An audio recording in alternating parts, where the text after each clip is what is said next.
Start in the name of Allah, who is merciful and most beneficent. Dear students, today we are going to discuss Johnson comments on preface to Shakespeare. Johnson begins his preface by referring to the debate on the relative virtues of ancient and modern writers. He affirms that the excellence of the ancient author is based on a gradual and comparative estimate as tested by observation and experience. If we judge Shakespeare by these criteria, length of duration and continuance of esteem, we are justified, think Johnson, in allowing Shakespeare to assume the dignity of an ancient, since his reputation has survived this custom, opinions and circumstances of his time. Yes, as we have discussed with the biography and the several points of Samuel Johnson, as we are dealing with the criticism, so this writer deals with the you can say he has commented and he has criticized the theory of imitation and theory of tragedy and the other works as well as drama is there. So Samuel Johnson जो हैं उन्होंने comment किए हैं कि इनके work के अंदर ये फ्ला पाए जाते हैं। किसके वर्क के अंदर? शेक्सपियर के अंदर। शेक्सपियर ने जितनी भी बातें की हैं प्रीफेस टू शेक्सपियर में, तो उसमें कुछ चीज़ों के अंदर जो गैप है वो इन्होंने मेंशन किया। जैसा कि हम क्रिटिसिज्म पढ़ रहे हैं, तो क्रिटिसिज्म के वेरी अर्ली मैंने बताया था कि हर जगह पे जहाँ आपको तारीफ़ करने वाले मिलेंगे वहाँ आपको क्रिटिसिज्म वाले भी मिलेंगे। वो क्रिटिसिज्म किस टर्म में होती है ये हमने देखना है। वो क्रिटिसिज्म आया पॉजिटिव पॉइंट ऑफ व्यू से है या नेगेटिव पॉइंट ऑफ व्यू से। तो कुछ पॉइंट्स जो हैं वो हम डिस्कस करेंगे। कहते हैं the faults of Shakespeare according to Johnson as follow. Number 1, he has mentioned he is more careful to please than to instruct, that he seems to write without any moral purpose. Yes, that is the very first point pointed out by Samuel Johnson. उसने कहा he is more careful to please than to instruct. वो कहता है कि वो अपने work में जो है खुश करता हुआ नज़र आता है, वो इंस्ट्रक्ट करता हुआ नज़र नहीं आता। दो चीज़ें हैं यहाँ पे उसने डिस्कस की हैं। एक है किसी को इंस्ट्रक्ट करना, as a being you can say role model, you are going to instruct someone. As a being a teacher, you are going to instruct someone. On the other hand, you are going to play for the sake of player, you are going to please someone. There is a difference कि वो कहता है कि यहाँ पे आके जो है कुछ फ़र्क पड़ जाता है कि जो शेक्सपियर है वो अपने वर्क्स के अंदर जो है ऐसा नहीं लगता कि वो एज ए राइटर जो है वो अपने रीडर्स को या अपने पढ़ने वालों को या अपने देखने वालों को, ड्रामा की दुनिया में देखने वालों को कोई इंस्ट्रक्ट कर रहे हो। नहीं, वो क्या कर रहे हैं? उनको खुश कर रहे हैं। सो वो कहते हैं कि ये पहला पॉइंट जो है उन्होंने पॉइंट आउट किया, that he seems to write without any moral purpose. तो कहता है कि अब इस तरह मालूम होता है कि ये जो बंदा है ये लिख तो रहा है लेकिन विदाउट एनी मॉरल पर्पस, इसका कोई मॉरल पर्पस नहीं है। लिखे जा रहा है, दैट इज़ अ थिंग, लेकिन इसका मॉरल पर्पस नहीं है। नंबर 2 पे वो बात करते हैं the plots are often so loosely formed that a very slight consideration any prove them and so carelessly pursued that he seems not always fully to comprehend his own design. Yes, वो कहता है कि इसका जो है plots जो हैं, जो शेक्सपियर के प्लॉट्स होते हैं, ये क्या है, ज़्यादा अच्छे नहीं होते। Obviously we have we have discuss about plot क्या होता है। ठीक है, आपकी एक स्टोरी जब बिल्डअप होती है तो प्लॉट उस हिसाब से बिल्डअप होता है, rise, down, fall, action, beginning, climax, conflict. तो वो कहता है कि ये जो शेक्सपियर प्लॉट बिल्डअप करते हैं उसके अंदर कोई ऐसी ख़ास बात नहीं होती जिसकी, और प्लॉट बच्चे किसी भी चीज़ का सबसे मेन पॉइंट होता है। किसी भी स्टोरी का, किसी भी ट्रेजेडी का, किसी भी नज़म का, किसी भी शॉर्ट स्टोरी का प्लॉट जो है वो सबसे मेन होता है। जितना आपका अच्छा प्लॉट होगा उतना अच्छा ही आपकी राइटिंग्स होंगी।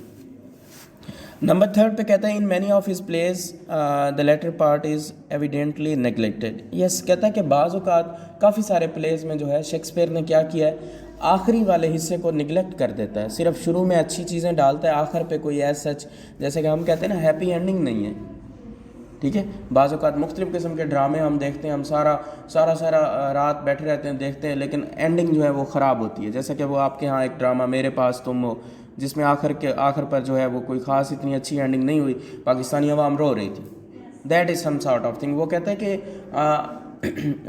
सैमुअल जॉनसन कहते हैं कि पहले हिस्से में तो चीज़ें देखने को मिलती हैं, लेकिन आखिरी हिस्से में कोई ऐसा चीज़ें देखने को नहीं मिलती। नंबर 4 है, he had no regard to distinguish of time और place but to one age or nation without scruple the customs, the institution and opinions of the author at the expense not only of likelihood but also of responsibility. Yes, वो कहते हैं कि उनके यहाँ जो है उनके प्लेस के अंदर कोई ख़ास ध्यान नहीं रखा जाता, टाइम का, प्लेस का, मुख्तलिफ़ चीज़ें मुख्तलिफ़ वक्त में शुरू हो रही हैं। मीन्स के एक ये अब ये देखिएगा शेक्सपियर का एक्चुअल वर्क क्या है, ये कुछ और बात है। मेरी बात समझ आ रही है ना? ये बेसिकली सैमुअल जॉनसन ने क्या किया, उनके ऊपर कमेंट किया। उन्होंने कहा कि इनके वर्क के अंदर ये फ्लॉ पाए जाते हैं।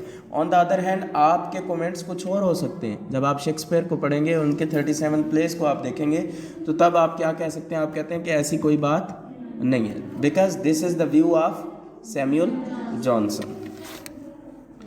And in literature, everyone is having his or her own view, and everyone is free. In his comic sense, number 5th is there.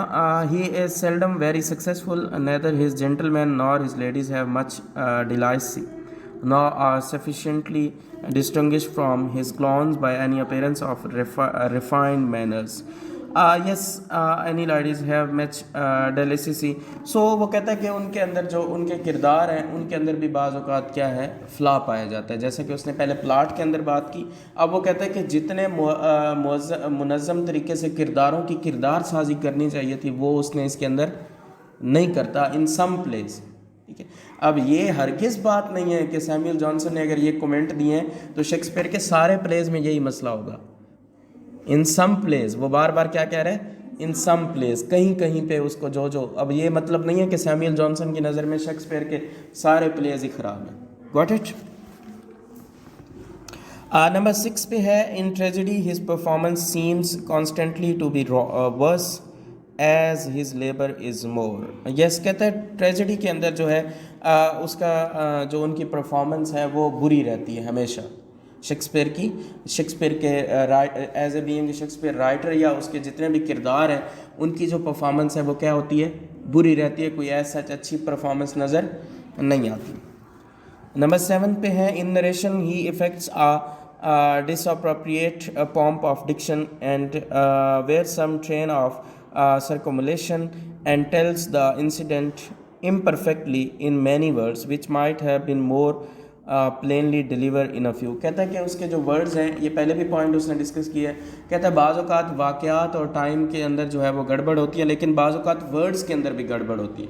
Condition के हिसाब से उनके वर्ड्स यूज़ नहीं होते। जैसे कि फॉर एग्जांपल हम कहते हैं किसी के घर में फौतगी हो गई और आप वहाँ पे खुदा न खास्ता जाके मुबारक तो नहीं दे सकते, वहाँ पे जाके दान तो नहीं निकाल सकते। Same is the thing is here. वो कहता है कि बाज़ औक़ात ठीक लिखता है, लेकिन बाज़ औक़ात इसके वर्ड्स अकॉर्डिंग टू सिचुएशन जो है वो मैच नहीं करते। The last point is his declamation or set speech are commonly cold and weak, for his power was the power of nature when he adventured like other tragic writers to catch opportunity of amplification and instead of inquiring what occasion demand to show how much the story knowledge could supply the seldom escape without the pity or the restment of his reader. Yes, वो कहता है कि बाज़ औक़ात तो हमें ऐसी चीज़ें नज़र आती हैं कि वो नेचर की बात करता है, नेचर की इनरिचमेंट की बात करता है शेक्सपियर, लेकिन बाज़ औक़ात जो है नेचर के ऊपर पूरा उतरता हुआ नज़र नहीं आता। कि बाज़ औक़ात नेचर की बताई हुई चीज़ों के अंदर भी वहाँ पे उसको क्या नज़र आते हैं? फ्लॉज नज़र आते हैं, जो कि नहीं होने चाहिए। The next point is his neglect of the unities, his violation of those laws which have been instituted and established by the joint authority of poets and critics. Yes, this is personal point. वो कहता है कि जो poets और critics का एक आपस का गठजोड़ था, क्रिटिसिज्म का या बातों को लिखने का, उसको भी इस बंदे ने क्या किया? वायलेट किया। मीन्स जैसा कि आपका आपस में क्लास में इत्तेहाद हो जाता है कि जी हमने आज क्लास नहीं लेनी, सो अगर उनमें से कोई एक बंदा वायलेट कर दे, आपकी उस यूनिटी को तोड़ दे, so that is a bad thing. Same is the case with them कि वो कहते हैं कि राइटर्स की जो यूनिटी है उसके अंदर भी इस बंदे ने क्या किया है, उसको भी ख़राब किया है। Last is his stories being neither tragedies nor comedies are not subject to any of their laws. Nothing more is necessary to all praise, which expect that the changes of action so be prepared as to be understood. Yes, वो कहता है कि जितनी भी tragedies हैं, जितनी भी comedies उसने लिखी हैं, वो अप टू द मार्क उसने नहीं लिखी। उसके अंदर किसी किस्म की ट्रेजेडी के रूल्स और कॉमेडीज़ के रूल्स जो हैं उसको भी उसने फॉलो नहीं किया। आखिरी पॉइंट में जो है उसने क्या कर दिया, उसने इन सारी बातों को जो है पहली या आखिरी दूसरी तीसरी आखिर पे उसने देखें आके क्या कह दिया कि वो उसकी जितनी भी चाहे कॉमेडीज़ हैं चाहे जितने भी ट्रेजिक प्लेज हैं उसके अंदर भी उसकी कोई ऐसा सच वर्थ नज़र नहीं आती। That's all.